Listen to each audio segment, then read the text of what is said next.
Welcome to First Parish in Needham, a Unitarian Universalist congregation founded in 1711 along with the town of Needham.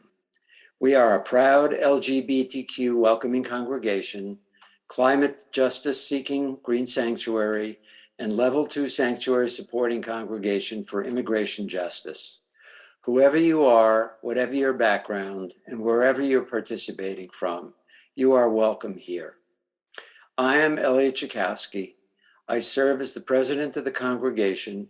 I also chair the reopening task force, sing in the First Parish choir and Betty singers, and play with the First Parish players. Our congregation has been gathering for Sunday services and programming in a hybrid multi-platform format. However, as you are probably aware, the number of new COVID-19 infections has been skyrocketing in the past few weeks, mostly due to the Omicron variant, and continues to rise. The transmissibility of this variant has been compared to the measles. We are seeing breakthrough infections even in people who are vaccinated and have received boosters. Although the illnesses are generally milder than those from other variants for people who have been vaccinated, it can be serious for those who are unvaccinated or immunocompromised.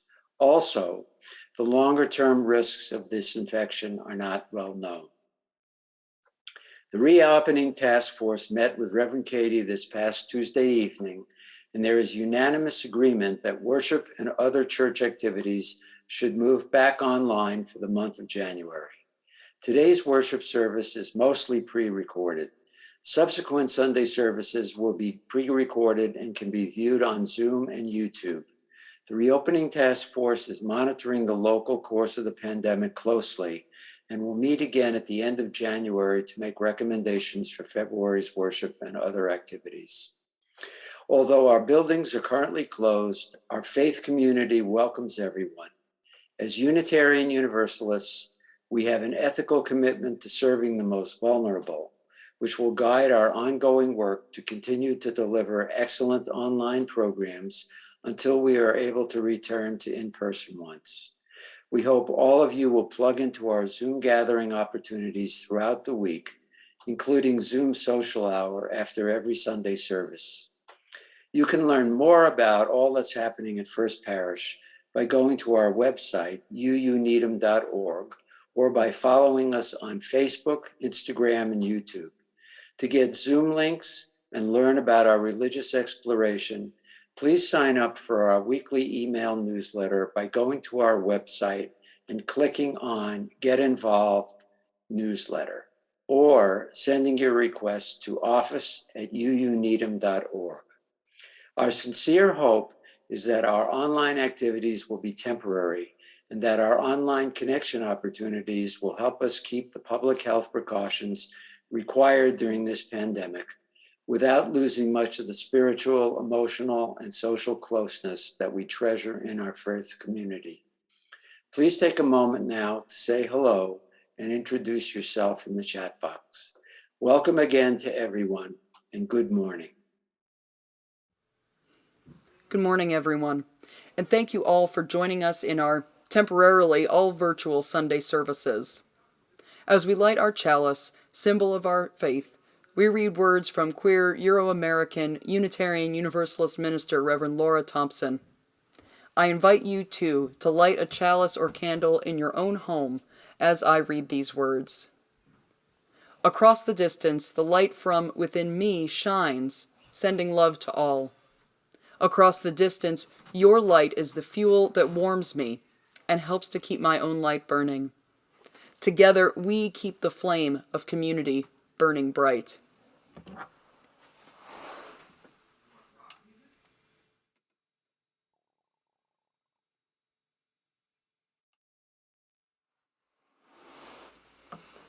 Our opening hymn, Blue Boat Home, has a traditional hymn tune and lyrics from modern Euro-American singer-songwriter Peter Mayer.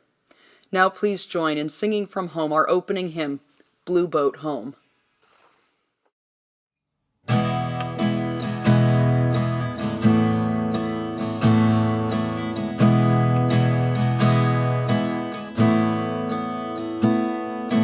Go below.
In the Unitarian Universalist tradition, the covenant is a set of promises the membership of a congregation strives to honor with one another and out in the world.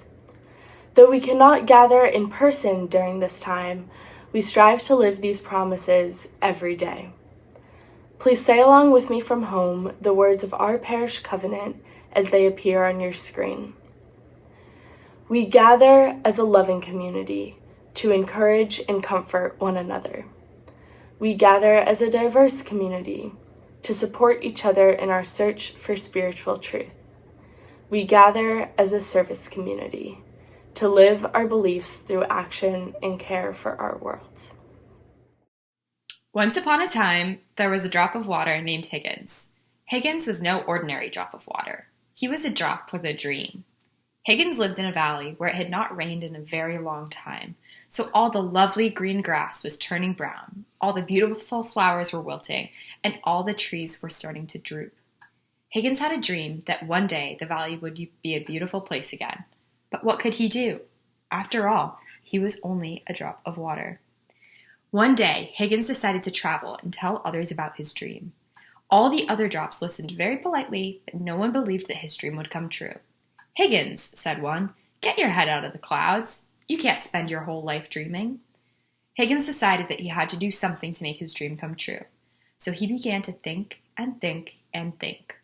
One day, as he was walking by a rusty old bucket, he got an idea. If enough of us drops of water got together in this bucket, Higgins thought, there would be enough water to sprinkle on a few flowers to help them grow and become beautiful again. Eagerly, Higgins told everyone his great idea, but everyone thought that he was being foolish. "That Higgins is nothing but a dreamer," they said. Higgins decided he had to do something to convince the others that he was right. So he said to them, "I don't know about you, but I'm getting in the bucket. I hope some of you will join me. Then there might be enough water to help at least some flowers grow beautiful again." So Higgins ran as hard as he could, hopped all the way up in the air, and landed with a kerplunk in the bottom of the bucket. And there he sat, just a drop in the bucket. For a long time, Higgins was very lonely. It seemed like no one else was going to join him. But after a while, some of the other drops could see that the grass was dying, and the flowers were wilting, and the trees were drooping. They all agreed that something must be done. Suddenly, one drop shouted, "I'm going in the bucket with Higgins!" And he leaped through the air and landed kerplunk in the bucket. Then two other drops yelled, "Wait for us!" And they hopped through the air and landed in the bucket. Then 10 drops jumped through the air into the bucket. Then 30, then 50, and then 100 drops came from all around just to hop in the bucket. Soon, the bucket was completely full of water. But there were still more drops that wanted to join, so they found another bucket and hopped in. Before long, there were 2 buckets of water, then 3, then 4, then 10, and then hundreds, and then thousands of buckets of water. Along came a powerful breeze that blew over all of the buckets, and all of the water flowed together to make a mighty stream. Everywhere the water flowed, the grass turned green again, and the flowers bloomed, and the trees stood tall and straight once more. All this happened because Higgins had a dream, and his dream came true. Because he knew that although he was just a drop in the bucket, enough drops in the bucket make a bucket full, and when there are enough buckets with the wind behind them, then justice will roll down like waters, and righteousness like a mighty stream. It is now time to share with one another our joys and concerns that are very close to our hearts and to our lives.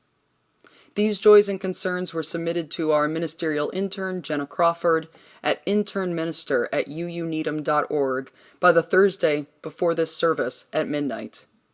You're also invited to enter your joys or concerns into the Zoom or YouTube chat box now if you're participating in this service live. As our services stream to YouTube, we cannot guarantee that your joys, concerns, sorrows, and milestones will stay within the First Parish community.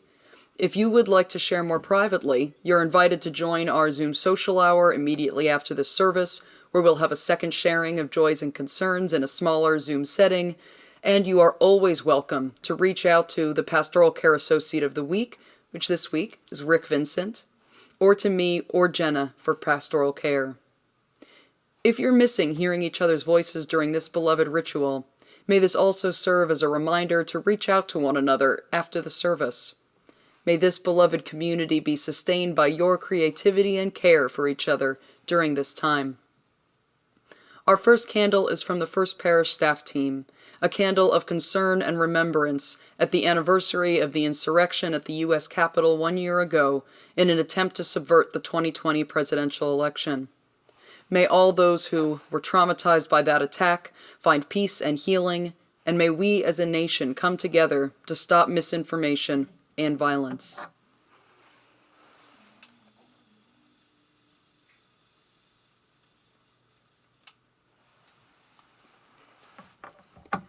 Our second candle is from our ministerial intern, Jenna Crawford, a candle of concern because she experienced a head injury the Tuesday before Christmas. Her concern is that her recovery is taking longer than expected, and screen time has been touch and go lately. Jenna is taking it slow at First Parish as she recovers, relating to emails, meetings, and it might take longer to get back to folks at First Parish than usual. Please keep Jenna in your thoughts and prayers and extend to her grace and understanding.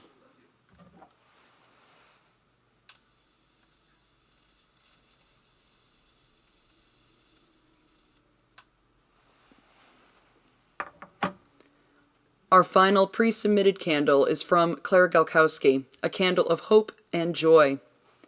Jan has begun to speak, knows who she is, and seems to be somewhat lucid.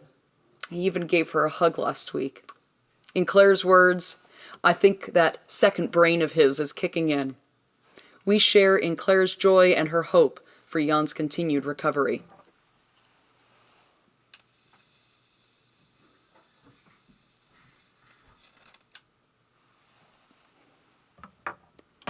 Now we light one final silent candle to represent all the joys and sorrows we're still carrying in our hearts.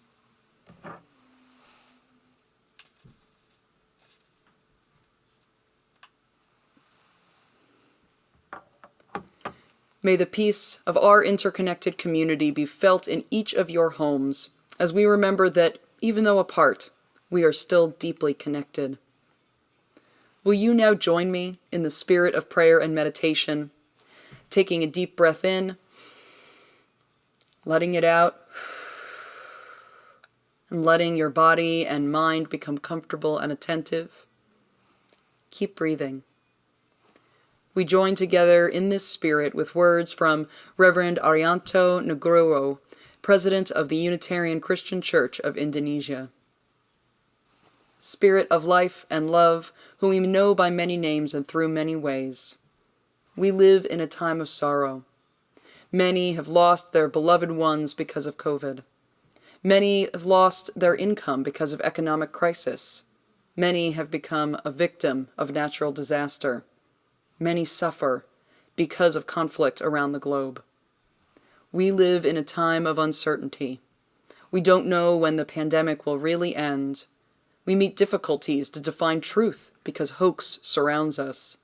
We question the honesty of our governments, empathy in our community, accuracy of our plans, and the truth of our faith. We are at a crossroad, going deeper into losing hope or building stronger faith, for we face the valley of darkness. We are in an examination, living more egotistical lives to save our own selves or strengthening our community to survive together. We need the light, but do we have the discipline for spiritual works? Because it seems all our energy has run out to think, to work, making income. We don't have enough time. Then we see that when a storm tears down a big banyan tree, the same storm can't destroy a bamboo grove. We want to journey in that bamboo way because we don't want to be alone in the middle of a storm. We choose to stay strong in faith, just as the bamboo has strong roots. We choose to renew our hope, just as there is flexibility in the bamboo. We choose to keep loving others, just as the bamboo grove survives together. Right now, 3 things remain: faith, hope, and love. But the greatest of these is love.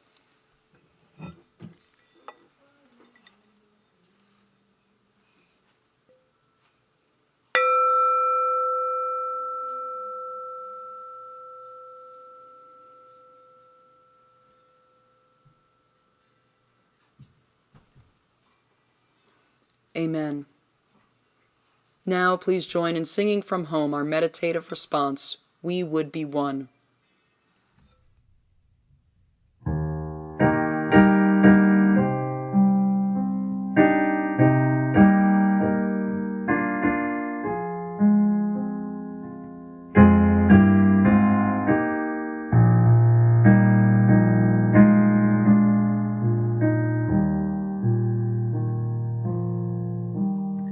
We would be one, as now we join in singing our hymn of love, to pledge ourselves anew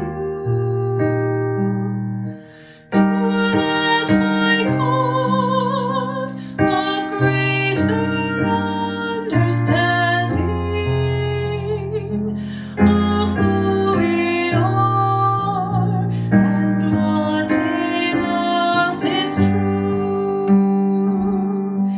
We would be one in living for each other,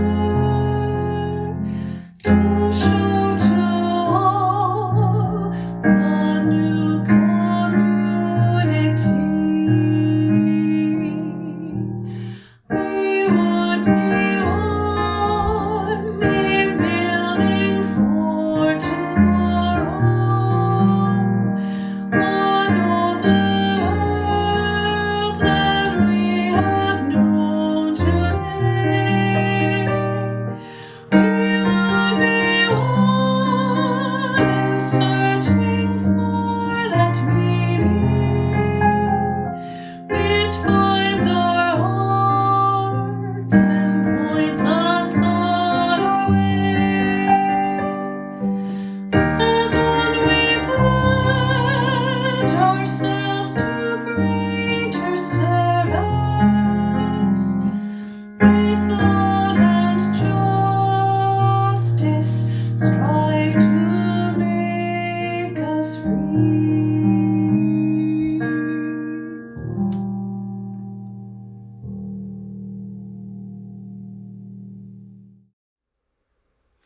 This congregation has been supported by the volunteered time and treasure of its members and friends since its founding in 1711.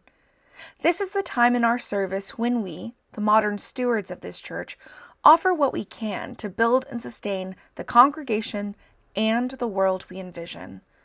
This month, our collections are being split 50-50 with diverse revolutionary Unitarian Universalist multicultural ministries, or DRUM.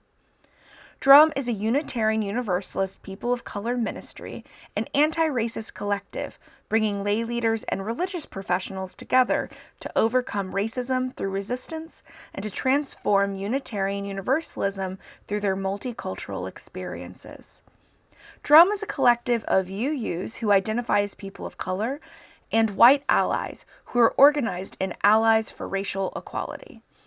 As an all-volunteer ministry, DRUM continues to lead efforts to fulfill the National UUA's journey towards wholeness resolution, to become an anti-racist, anti-oppressive, multicultural denomination by creating space for youth, young adult, and families of color to heal and work collectively, as well as organizing community-building events and leadership trainings.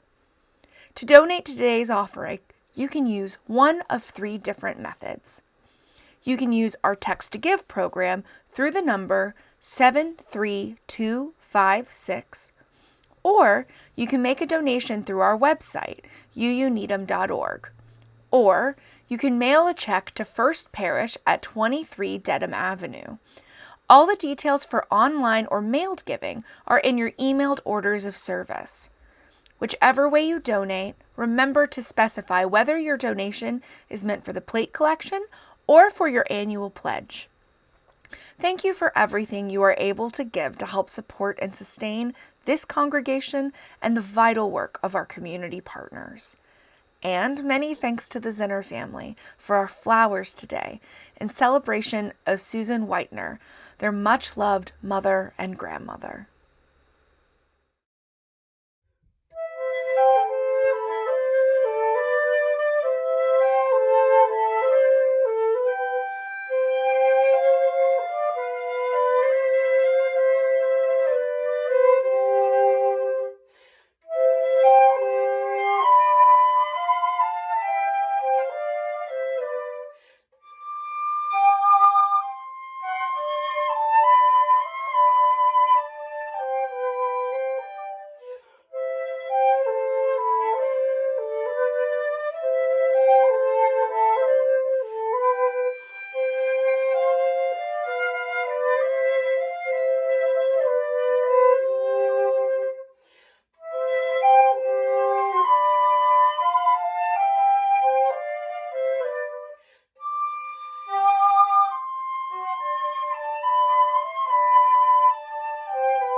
Today, we share in a blessing for losers, risk-takers, all failures far and wide.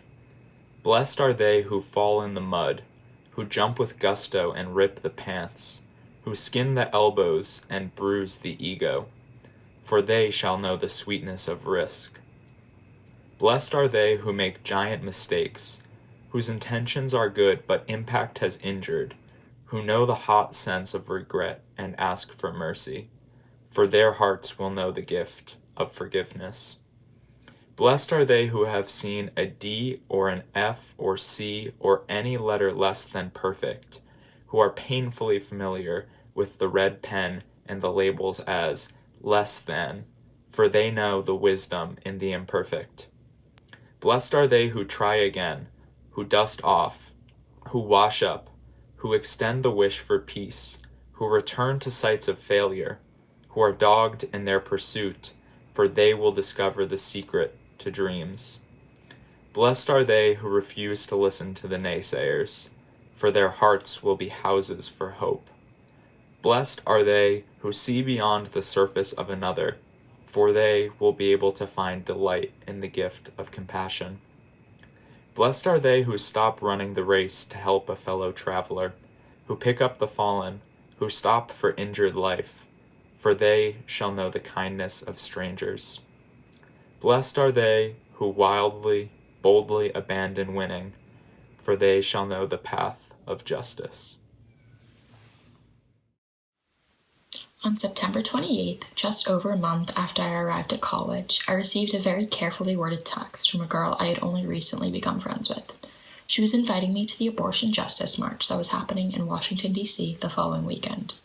Her text included a lot of things like, no worries if it doesn't work, and I totally understand if you'd rather not come. Both of these are completely valid.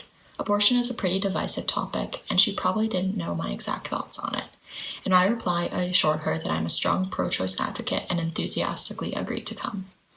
She had heard about the march from the professor of her Intro to Women in Gender Studies class, and she said that I seemed like the kind of person who would want to go too.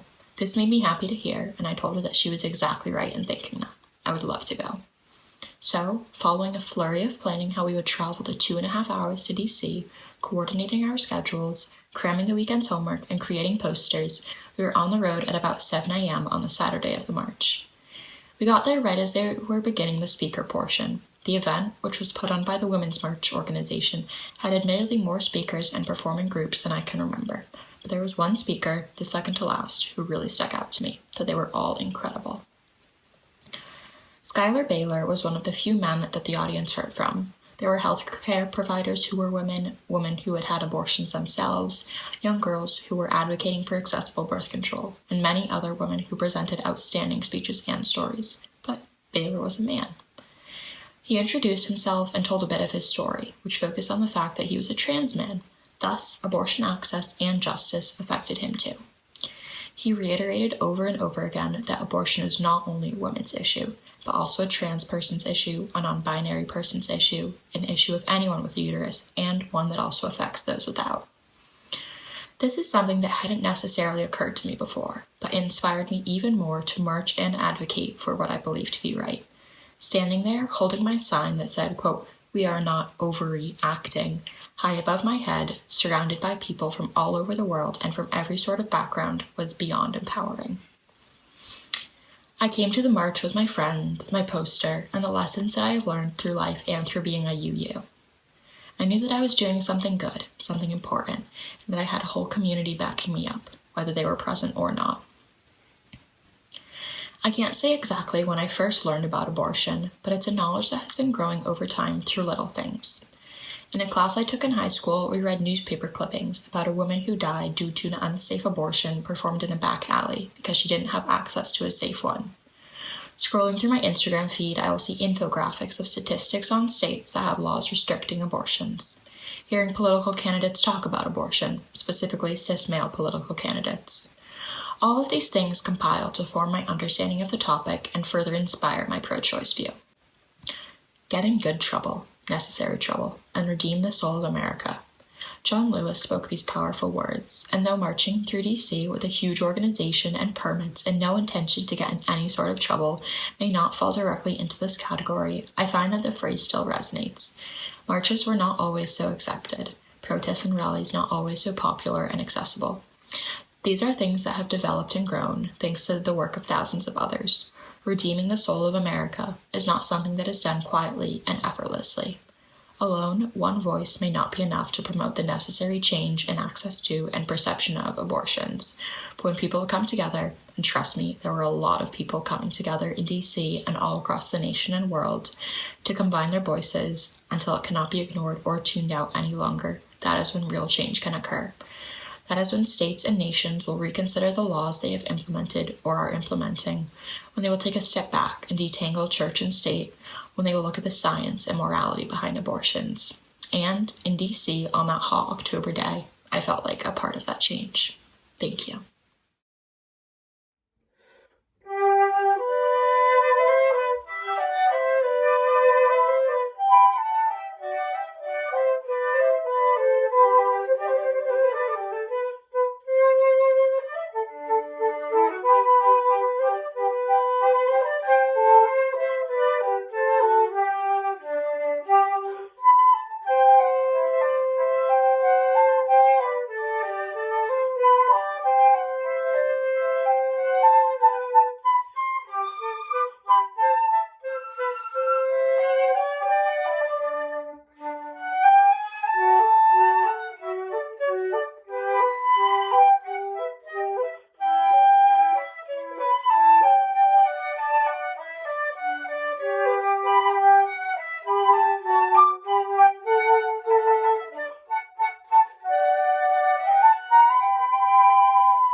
I have such great gratitude for all our youth alum who contributed to this service, thinking about meaningful offerings to our community and pre-recording everything during yet another tumultuous January. Please remember that you all are welcome to a Zoom social hour after this service has ended, and remember to carefully read your bell notes to know about everything happening at First Parish, especially as we respond to the current surge of COVID-19. As you all heard, we will be having all virtual programming including worship, music, and lifespan religious exploration until the end of January, when the reopening task force will reassess the situation with the pandemic before our Sunday service on February 6th. Thank you for your understanding, and please stay safe and healthy out there. Keep a careful eye out for emails from First Parish and follow us on Facebook and Instagram so that you can keep up with opportunities for connection for all ages throughout the week. You can sign up for our weekly email by clicking on Subscribe to Newsletter on our website, uuneedham.org. This afternoon we have Grief and Loss Support Group and Diversity, Equity, and Inclusion Committee meetings, both over Zoom. On Tuesday night, we have a Lane Lyceum featuring local historians and a film about enslavement and abolition efforts in Lowell, produced by our own church member, Wendy Blum. And on Thursday and Friday, we have our regular Zoom gatherings, Writer's Escape, Vespers, Meditation Ministry, and Creative Escapes, and the weekly in-person Fridays for Future Vigil on Needham Town Common.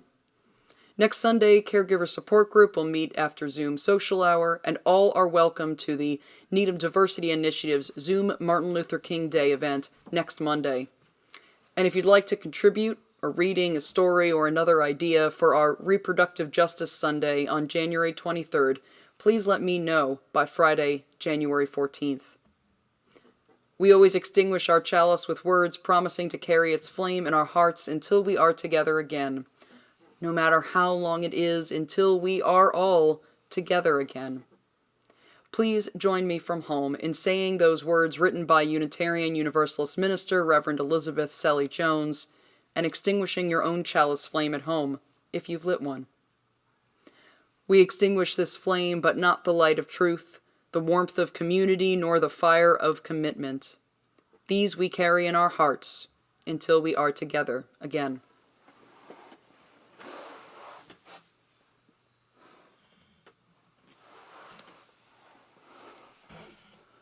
Our closing hymn, This Little Light of Mine, is an African-American slave spiritual.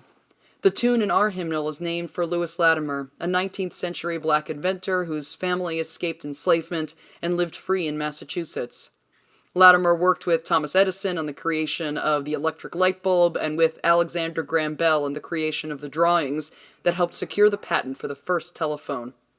He was also a founding member of the Unitarian Church in Flushing, Queens, New York. Please join in singing from home, This Little Light of Mine.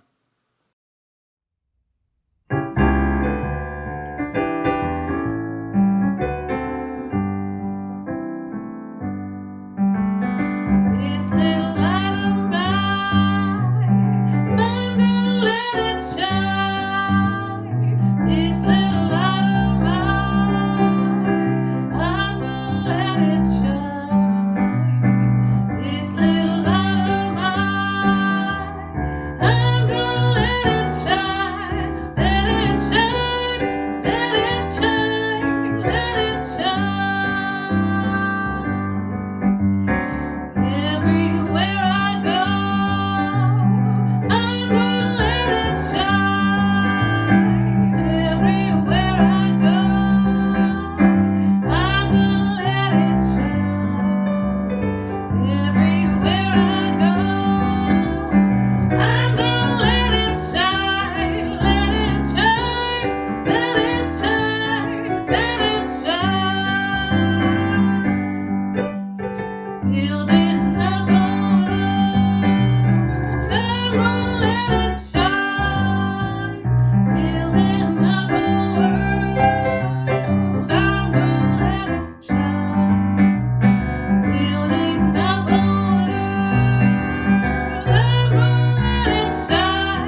When I say go in peace, I don't mean go in mindless oblivion. When I say go in peace, I don't mean go without challenging yourself or others. When I say go in peace, I don't mean go in utter ease and comfort. When I say go in peace, I mean go in peace seeking justice. I mean go in peace, committed to equal rights and opportunities for all. When I say go in peace, I mean go in the peace that is created when together we build communities of true solidarity, deep compassion, and fierce, unrelenting love.